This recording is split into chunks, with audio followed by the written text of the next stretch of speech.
Japan நாட்டில் ஒருத்தன் தான் கட்டின வீட்டை பராமரிக்கிறதுக்காக அந்த வீட்டை பிரிக்கிறான். அவனுடைய வீட்டு சுவர் அனைத்துமே மரப்பலகைகளால் உருவாக்கப்பட்டது. அந்த சுவர்களையும் அவன் பிரிக்கிறான். பிரிக்கும்போது உள்ளே உற்று பார்க்குறான். ஒரு பள்ளி ஒரு ஆணியில் மாட்டிகிட்டு இருக்கு.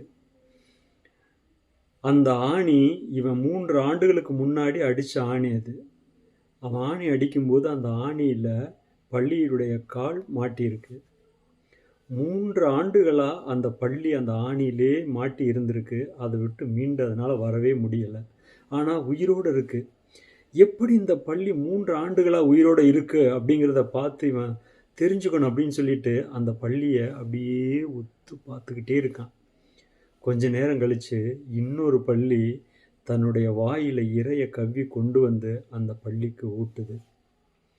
முடியாத நிலையில் இருக்கும் தன் உறவை பாதுகாக்க வேண்டும் என்ற பரிவும் பாசமும் பள்ளிக்கு இருக்கிறது.